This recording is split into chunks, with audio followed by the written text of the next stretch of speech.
তো বন্ধুসকল আমি কিছুদিন আগতে পেডাগজি অফ মেথমেটিক্স 1 লেসন 1 আলোচনা কৰিছো আৰু তাৰ পিডিএফ সমূহ মই আপোনালোকক ইতিমধ্যে প্ৰভাইড কৰিছো হয় বন্ধুসকল আজি আমি পুনৰ পেডাগজি অফ মেথমেটিক্সৰ ক্লাস লৈ আনিছো আৰু সেই ক্লাছত আজিৰ ক্লাছত বিশেষকৈ আমি আলোচনা কৰিম ইউনিট 2 যত আমি গম পাম principle and approach of teaching mathematics at foundational stage হয় বন্ধুসকল গণিত শিক্ষাৰ নীতিসমূহ আৰু পদ্ধতি ফাউন্ডেশনাল স্টেজত কেনেকুৱা হ'ব লাগে হেতু পয়েন্ট ওয়াইজ আমি আলোচনা কৰিম আপোনালোকক মই যেটো পিডিএফ দিম তাত আপোনালোকে ভালদৰে পাই যাব তো বন্ধুসকল প্ৰথমতে 2.1 ত আপোনালোকে পাব যে আন্ডাৰষ্টেণ্ডিং দা ইন্ডিভিজুৱেল লাৰ্নাৰ হয় বন্ধুসকল ব্যক্তিগত শিক্ষাৰ্থীক বুজি পোৱাটো তো শিক্ষাৰ্থী প্ৰত্যেকজনৰ ক্ষমতা ধৰণ আৰু আগ্ৰহৰ ভিত্তিত শিক্ষা দিয়া এক গুৰুত্বপূৰ্ণ দি হৈছে এইটো আৰু ইয়াত যদি আমি চাওঁ তেতিয়াহলে শিক্ষাৰ্থীৰ বয়স সাংস্কৃতিক পৰিবেশ আৰু ভাষাগত প্ৰভাৱকো বিবেচনা কৰিব লাগিব আৰু ইয়াত আমি যদি এক্সাম্পল হিচাপে চাবলৈ যাওঁ তেতিয়াহলে কিছুমান শিক্ষাৰ্থীয়ে কি কৰিব দৃশ্যমান উপাদান বা কিছুমানে প্ৰয়োগমূলক পদ্ধতিৰ দ্বাৰা ভালকৈ শিকিব পাৰিব হয় বন্ধুসকল এইটোৰ জৰিয়তে আমি শিক্ষাৰ্থীসকলক ভালকৈ বুজি পেলাই শিক্ষাৰ্থীসকলক যেটো শিক্ষাদান কৰা পদ্ধতি বা শিক্ষাদান কৰিম হেতু কোৱা হ'ব এই পদ্ধতিটোৰ জৰিয়তে আমি শিক্ষাৰ্থীসকলক পাঠদানটো দিম বা শিক্ষাদানটো দিম তেনেধৰণে বন্ধুসকল 2.2 ত আপোনালোকে পাব পিজেটছ থিওৰি অফ মেথমেটিক্স অৰ্থাৎ পিয়াজেৰ গণিত শিক্ষণৰ তত্ত্বসমূহ তো বন্ধুসকল আপোনালোকে যদি চাই তেতিয়াহলে গণিত শিক্ষাৰ কগনিটিভ বিকাশৰ স্তৰৰ ওপৰত নিৰ্ভৰ কৰে আৰু ইয়াত তেওঁলোকে যেটো পিয়াজেৰ মতে পিয়াজে ইয়াত কি কৰিছে যে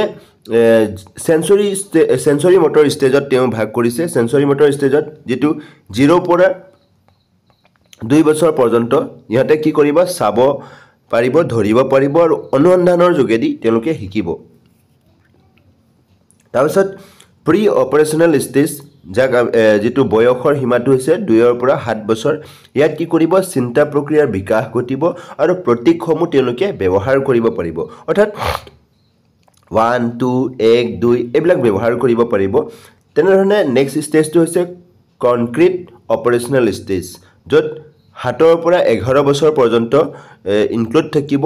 যত বাস্তৱ উপাদানৰ ব্যৱহাৰেৰে গণিতৰ ধাৰণা লাভ কৰিব আৰু শেষৰটো ষ্টেজ হেতু হৈছে ফৰ্মেল অপাৰেশনাল ষ্টেজ 11 বছৰৰ পাছত তৰ্ক সমস্যা সমাধানৰ ক্ষমতাসমূহ লাভ কৰিব হয় বন্ধুসকল এনেধৰণে ষ্টেজ ওয়াইজ পিয়াজেৰ মতে ভাগ কৰিছে তো ইয়াত কৈছে যে গণিতৰ পাঠ্য শিক্ষাৰ্থী যেন ধাৰণাবোৰ চাব আৰু অনুশীলন কৰিব পাৰে উদাহৰণস্বৰূপে গণিতৰ ধাৰণাবোৰ কিউব বল আদিৰ সহায়ত শিকোৱা এইটো হৈছে এই পদ্ধতিৰ মেইন উদ্দেশ্য হয় বন্ধুসকল নেক্সট 2.3 আপোনালোকে পাব importance of learning and teaching errors in mathematics গণিত শিক্ষাৰ ভুলৰ অৰ্থ বা গুৰুত্ব তো বন্ধুসকল আমি যদি চাওঁ শিক্ষাৰ্থীৰ ভুলবোৰক শুধৰাবলৈ এটা শিক্ষাৰ মূল অংগ হিচাপে ব্যৱহাৰ কৰিব লাগিব হয় বন্ধুসকল এই পদ্ধতিৰ জৰিয়তে আমি শিক্ষাৰ্থীসকলক যেতিয়া শিকাম শিক্ষাৰ্থীসকলৰ ভুলসমূহ শুধৰণি যেতিয়া কৰিম সেই শুধৰণি কৰা পদ্ধতিটোৱে হৈছে আমাৰ শিক্ষাৰ যেটো মূল অংগ হেতু ব্যৱহাৰ কৰিব লাগিব বুলি কৈছে আৰু শিক্ষাৰ্থী ভুলৰ কাৰণ কি হ'ব পাৰে ইয়াত দিছে যে গণিতৰ ধাৰণাৰ অভাৱ হ'ব পাৰে সংখ্যা আৰু ধাৰণাবোৰৰ প্ৰতিনিয়ত অনুশীলনৰ অভাৱ হ'ব পাৰে ক্ৰুটিৰ দ্বাৰা শিক্ষাৰ্থী কিয় ভুল কৰিলে হেয়া বুজি পোৱাৰ সুযোগ পায়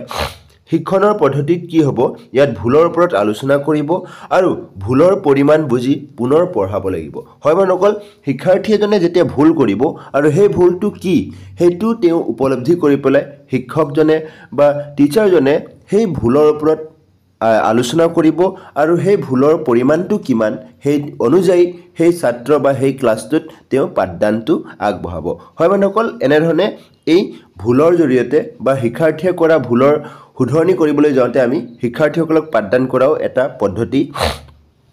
নেক্সট 2.4 ত আপোনালোকে পাব ফাউন্ডেশনাল ষ্টেজ গণিত শিক্ষাৰ পদ্ধতি হয় বন্ধুসকল approaches of teaching foundational mathematics ইয়াত বন্ধুসকল কেইটামান ষ্টেজ দিয়া আছে বা কেইটামান পদ্ধতি দিয়া আছে সেই পদ্ধতিসমূহ আপোনালোকক যেটো সিলেবাস মতে যেটো দিয়া আছে সিলেবাস মতে আমি ইয়াত আলোচনা কৰিম সিলেবাসত প্ৰথমতে আপোনালোকে যদি চাই তাত দিয়া আছে ELPS পদ্ধতি হয় বন্ধুসকল ই ডিনোট কৰিব এক্সপেৰিয়েন্স L টোৱে ডিনোট কৰিব ল্যাঙ্গুৱেজ আৰু P টোৱে ডিনোট কৰিব পিক্টোৰিয়েল আৰু S টোৱে আপোনালোকক বুজাব সিম্বলিক হয় বন্ধুসকল সমুকৈ হেতু কাৰণে ELPS পদ্ধতি বা এপ্ৰোচ ইয়াত কৈছে এক্সপেৰিয়েন্স ল্যাঙ্গুৱেজ পিক্টোৰিয়েল সিম্বলিক তো বন্ধুসকল এইটো ক্ৰনলজি আমি ফলো কৰিব লাগিব যে প্ৰথমতে এক্সপেৰিয়েন্সটো লাভ কৰিব শিক্ষাৰ উপকৰণৰ ব্যৱহাৰ কৰিব হয় বন্ধুসকল শিক্ষা উপকৰণ ব্যৱহাৰ কৰিব আৰু শিক্ষাৰ্থীৰ মাতৃভাষাৰ সহায় ল'ব হয় বন্ধুসকল সাপোজ অভিজ্ঞতা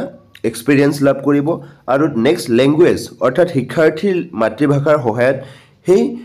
পাৰ্টিকুলাৰ বস্তুটো শিকোৱা হ'ব লগতে দৃশ্য উপাদানৰ যোগেদি শিকোৱা হ'ব হয় বন্ধুসকল যেটো শিকাবলৈ যাব তাৰ পিক্টোৰিয়েল বা পিকচাৰসমূহ কালেক্ট কৰি পেলাই সেই পিকচাৰ অনুযায়ী শিক্ষাৰ্থীজনক পাঠদান দিব নেক্সট আহি গ'ল প্ৰতীক অৰ্থাৎ ধাৰণাবোৰৰ চিহ্নৰ সহায়ত শিকোৱা হয় বন্ধুসকল যিখিনি বস্তু ইতিমধ্যে এক্সপেৰিয়েন্স লাভ কৰিছে আৰু ভাষা ব্যৱহাৰ কৰি আৰু চিত্ৰসমূহ লোৱাৰ পাছত তেওঁ কি কৰিব প্ৰতীকসমূহৰ ধাৰণা এই সমূহ চিত্ৰ ভাষা এক্সপেৰিয়েন্স একগোট কৰি পেলাই প্ৰতীকৰ ধাৰণাটো শিক্ষাৰ্থী এজনক দিবলৈ চেষ্টা কৰিব নেক্সট পদ্ধতিটো হৈছে বন্ধুসকল ৰিয়েক্ট অৰ্থাৎ REACT তো R মানে বুজাব ৰিলেটিং E মানে বুজাব এক্সপেৰিয়েন্সিং A মানে বুজাব এপ্লাইং C মানে বুজাব কোঅপাৰেটিং আৰু T মানে হৈছে ট্ৰান্সফাৰিং তো এই পাঁচটা বস্তু হাঙৰ খুৱাই পেলাই যিটো পদ্ধতিৰ জৰিয়তে শিক্ষাৰ্থী এজনক গণিত পাঠদান দিয়া হ'ব সেই পদ্ধতিটো কোৱা হৈছে ৰিয়েক্ট পদ্ধতি REACT পদ্ধতি ইয়াত কি হ'ব ৰিলেটিং কৰিব অৰ্থাৎ শিক্ষাৰ্থীয়ে কি কৰিব দৈনন্দিন জীৱনৰ লগত গণিতৰ সংযোগ ঘটাব হয় প্ৰথমতে তেওঁ ৰিলেটিং কৰিব সাপোজ এক্সাম্পল হিচাপে আমি যাওঁ দোকানৰ দাম গণনা কৰা বা তেওঁ ভাড়া ঘৰৰ মাসুল দিয়া বা ৰেন্ট দিয়া তেনেকুৱা ধৰণৰ তেওঁ দৈনন্দিন জীৱনৰ যিবোৰ বস্তু আছে সেই বস্তুটোৰ লগত তেওঁ কি কৰিব ৰিলেটিং কৰিব অৰ্থাৎ তেওঁ সংযোগ ঘটাব তেওঁৰ দৈনন্দিন জীৱনৰ লগত নেক্সট কি কৰিব এক্সপেৰিয়েন্স দিব হয় মানুহসকল এক্সপেৰিয়েন্সিং দিব তাৰপিছত যিটো অভিজ্ঞতা তেওঁ লাভ কৰিব সেই অভিজ্ঞতাৰ জৰিয়তে তেওঁ কি কৰিব এপ্লাই কৰিবলৈ শিকাব হয় মানুহসকল এপ্লাই কৰাৰ পাছত কি কৰিব আকৌ কোঅপাৰেচন কৰিব আৰু হেতু ট্ৰান্সফাৰ কৰিবলৈ তেওঁ চেষ্টা কৰিব তো এনে ধৰণৰ পদ্ধতি কোৱা হ'ব ৰিয়েক্ট পদ্ধতি REACT য'ত ৰিলেটিং এক্সপেৰিয়েন্সিং এপ্লাইং কোঅপাৰেটিং ট্ৰান্সফাৰিং তাত সন্নিবিষ্ট থাকিব নেক্সট আহি গ'ল 4 ব্লক এপ্ৰোচেছ তো 4 ব্লক এপ্ৰোচত কি হ'ব 4 ব্লক মানে 4টা ব্লক থাকিব আৰু এই 4টা ব্লক পৃথক থাকিব হেতু হৈছে problem solving skill practice concept exploration আৰু এপ্লিকেশন তো এই 4টা ব্লক কি থাকিব সন্নিবিষ্ট থাকিব এই পাৰ্টিকুলাৰ এপ্ৰোচটোত তো এই পাৰ্টিকুলাৰ এপ্ৰোচটোত এই 4টা যি ব্লক এই 4টা ব্লকৰ জৰিয়তে শিক্ষাৰ্থী এজনক গণিতৰ পাঠদান দিয়া হ'ব ফৰ এক্সাম্পল প্ৰবলেম সলভ কৰিব তাৰছত সেই স্কিলটো আকৌ এগেইন তেওঁ প্ৰেক্টিস কৰিব প্ৰেক্টিস কৰাৰ পাছত যেটো কনসেপ্ট তেওঁ বুজি পালে হেতু এক্সপ্লোৰ কৰিব এগেইন এণ্ড এগেইন আৰু কিছুমান মেথড সমূহত তেওঁ এপ্লাই কৰিব হেতু হৈছে প্ৰবলেম সলভিং প্ৰথমতে তাৰছত স্কিল প্ৰেক্টিস তাৰছত কনসেপ্ট এক্সপ্লোৰ কৰিব তাৰছত এপ্লিকেশন কৰিব অৰ্থাৎ তেওঁ অন্য অংকবোৰ নেক্সট কুৱেশ্যন সমূহ তেওঁ এপ্লাই কৰি গৈ থাকিব সেম পদ্ধতিৰ জৰিয়তে তো এইটো হৈছে 4 ব্লক এপ্ৰোচেছ তো নেক্সট আহি গ'ল গ্ৰেজুৱেল ৰিলিজ অফ ৰেসপন্সিবিলিটি তো শিক্ষক ইয়াত কি কৰিব ধীৰে ধীৰে দায়িত্ব শিক্ষাৰ্থীৰ ওপৰত সমৰ্পণ কৰিব হয় বন্ধুসকল এই পদ্ধতিটোত কি হয় শিক্ষক এজনে কি কৰিব বস্তুখিনি তেওঁ বুজাই দিব শিক্ষক এজনে কি কৰিব ক্লাছত যিখিনি বস্তু বুজাব লাগি আছে শিকাব লগি আছে তেওঁ এবাৰ শিকাই দিব আৰু শিকাই পেলাই শিক্ষাৰ্থীসকলে কি কৰিব যিখিনি শিক্ষকজনে যিখিনি শিকাইছে সেই শিকোৱা বস্তুখিনিৰ আলম লৈ পেলাই শিকোৱা কথাখিনি আলম লৈ পেলাই ধীৰে ধীৰে কি কৰিব শিক্ষাৰ্থীসকলে নিজে দায়িত্ব লৈ পেলাই নিজে কামখিনি বা নিজে প্ৰবলেমসমূহ সলভ কৰিবলৈ আগবাঢ়ি থাকিব তো হেতু হৈছে গ্ৰেজুৱেল ৰিলিজ অফ ৰেসপন্সিবিলিটি এই পদ্ধতিত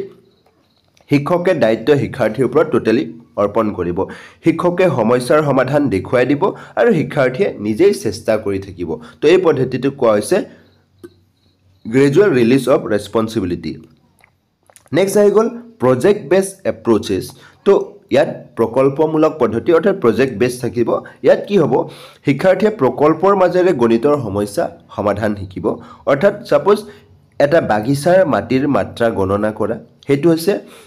তেওঁ প্ৰজেক্ট দিব যে এই বাগিচাটো বা ফুলৰ সন্মুখত স্কুলত থকা বাগিচাখনৰ যিটো মাটিৰ মাত্ৰা গণনা কৰা তো মাটিৰ মাত্ৰা যেতিয়া সেই বাগিচাখনত গণনা কৰিবলৈ যাব তেতিয়া তেওঁ যি মাটিৰ গণনাৰ কাৰণে যিখিনি যিবিলাক একক তেওঁ ব্যৱহাৰ কৰিব সেই এককসমূহ তেওঁ সেই প্ৰজেক্টটোৰ জৰিয়তে তেওঁ লাভ কৰিব বা শিক্ষকজনে সেই প্ৰজেক্টৰ জৰিয়তে শিক্ষাৰ্থীসকলক দিবলৈ যত্ন কৰিব তো এইটো হৈছে প্ৰজেক্ট বেছ এপ্ৰ'চেছ নেক্সট আহি গ'ল ষ্টৰী বেছ এপ্ৰ'চ তো ইয়াত কাহিনী ভিত্তিক পদ্ধতি হ'ব অৰ্থাৎ কাহিনী ক'ব আৰু কাহিনীৰ যোগেদি শিক্ষাৰ্থীয়ে গণিতৰ ধাৰণাসমূহ বুজি পাব হয় বন্ধুসকল কাহিনী যেতিয়া আমি সকলোৱে জানো যে শিক্ষাৰ্থীসকল বা ছাত্ৰ ছাত্ৰী সৰু সৰু কণ ছাত্ৰ ছাত্ৰী বিশেষকৈ যিহেতুকে আমি ফাউণ্ডেশ্যনেল ষ্টেজৰ কথা পাতি আছোঁ তো ফাউণ্ডেশ্যনেল ষ্টেজত কি হয় সৰু সৰু ল'ৰা ছোৱালী থাকিব তো এই সৰু সৰু ল'ৰা ছোৱালীসকল যিহেতুকে ষ্টৰী ভাল পাব সাধু কথা ভাল পায় চ' সেইটো কাৰণে আমি সেই যিটো এটা ভাল পোৱাৰ যিটো ক্ৰেডিটটো আমি ল'ব লাগিব যিটো আমি ইহঁতে যিহেতুকে ভাল পায় সেই বস্তুটো আমি যদি সেই ভাল পোৱা বস্তুটোৰ জৰিয়তে যদি আমি ইহঁতক দিবলৈ পাৰোঁ তেতিয়াহ'লে আমাৰ কাৰণে সেইটো বিশেষকৈ ফলপ্ৰসূ হ'ব সেইটো কাৰণে ষ্টৰী বেছ এপ্ৰ'চটো বহুত এটা ইম্পৰ্টেণ্ট এটা এপ্ৰ'চ হয় কাহিনী ক'ব আৰু সেই কাহিনীৰ যোগেদি শিক্ষাৰ্থীসকলক মেথ শিকাব ল'ৰা ছোৱালীক সংখ্যা গণনা কৰা গল্প শিকাব বা ল'ৰা ছোৱালীক বিভিন্ন ধৰণৰ পুৰণৰ নেওতা হওক বা পুৰণৰ কাহিনী কৈ পেলাই বা ছাবষ্ট্ৰেকশ্যনৰ কাহিনী কৈ পেলাই সেইটো শিক্ষাৰ্থীসকলক ধাৰণাসমূহ দিবলৈ চেষ্টা কৰিব নেক্সট আহি গ'ল arts and sports integrated approach তো ইয়াত আৰু এটা ইম্পৰ্টেণ্ট ইতিমধ্যে ষ্টৰীৰ জৰিয়তে শিকিলোঁ বা প্ৰজেক্ট মেথডৰ জৰিয়তে ল'ৰা ছোৱালীয়ে শিকিলে শেষৰটো হৈছে art and sports integrated approach হয় বন্ধুসকল যিহেতুকে কিছুমান ল'ৰা ছোৱালী ষ্টৰী বেয়া পাব পাৰে বা প্ৰজেক্ট তেওঁ অংশগ্ৰহণ নকৰিব পাৰে তো কিছুমান শিক্ষাৰ্থী আকৌ স্পৰ্টছ ভাল পায় বা আৰ্টছ ভাল পায় তো আৰ্ট বা আৰু স্পৰ্টছ ভাল পোৱা শিক্ষাৰ্থীসকলৰ কাৰণে আৰ্ট এণ্ড স্পৰ্টছ ইণ্টিগ্ৰেটেড এপ্ৰ'চৰ জৰিয়তে শিক্ষাৰ্থীসকলক মেথমেটিক্সৰ যিটো ধাৰণা দিয়া হ'ব শিক্ষাৰ্থীক ক্ৰিয়াকলাপৰ মাধ্যমে গণিত শিকাব এক্সাম্পল হিচাপে খেলৰ দ্বাৰা গণনা কৰা শিকা ছাপ'জ জগ ৰেলগাড়ী শিকাব তো তাত কি হ'ব মানে ল'ৰা ছোৱালীক কি কৰিব কাউণ্টিং কৰিবলৈ শিকোৱা হ'ব বা লগতে তেওঁলোকে কিউ ফৰ্ম কৰি পেলাই যেতিয়া চিৰিয়েলি যাব তো এজন এজনকৈ তেওঁলোকে কি কৰিব কাউণ্ট কৰিব তো তেনেধৰণে তেওঁলোকৰ কাউণ্টিঙৰ ধাৰণা দিব পাৰিব বা তেওঁলোকে যেতিয়া জঁপিয়াব কিমানবাৰ জঁপিয়াইছে তেনেকুৱা ধৰণৰ খেলৰ জৰিয়তে শিক্ষাৰ্থীসকলক মেথমেটিক্সৰ কনচেপ্টটো দিয়া হ'ব লগতে চিত্ৰাংকনৰ যোগেদিও ৰূপ চিনাক্ত কৰিব পাৰিব তেওঁ চিত্ৰাংকন যিটো কৰিব যিটো বস্তু যেতিয়া আঁকিব কিবা এটা বস্তু যেতিয়া আঁকিব তাত কোন কেইটা আছে বা তাৰ যিটো শ্বেপটো কি আয়তৰ শ্বেপ নেকি বা ত্ৰিভুজৰ শ্বেপ আঁকিছে নেকি তো এই যে চিত্ৰসমূহ অঁকাৰ জৰিয়তে তেওঁক কি কৰা হ'ব মেথমেটিক্সৰ ধাৰণাসমূহ দিয়া হ'ব তো এইটো হৈছে আৰ্ট এণ্ড স্পৰ্টছ ইণ্টিগ্ৰেটেড তাত কি থাকিব সমন্বিত থাকিব সেইটো কাৰণে ইয়াক আৰ্ট এণ্ড স্পৰ্টছ বুলি কৈছে ইণ্টিগ্ৰেটেড বুলি কৈছে তো সেইটো কাৰণে এই পদ্ধতিবোৰৰ যোগেদি শিক্ষাৰ্থীয়ে কি কৰিব জীৱনৰ লগত গণিতৰ প্ৰয়োগশীল দি বুজিব পৰা যাব তো এইখিনি আছিল আমাৰ ইউনিট 2 পেডাগজি অফ মেথমেটিক্সৰ আশা কৰিছোঁ আপোনালোকে এই ভিডিঅ'টিৰ জৰিয়তে ইউনিট 2 যিটো একদম কনচাইজ কৰি মই আপোনালোকক প্ৰভাইড কৰিছোঁ আৰু পিডিএফটো মই দি দিম ডেছক্ৰিপশ্যনত আপোনালোকে পাই যাব তো বন্ধুসকল তেতিয়াহ'লে ভিডিঅ'টি শেষলৈকে চোৱাৰ বাবে আপোনাক অশেষ ধন্যবাদ জয় আই অসম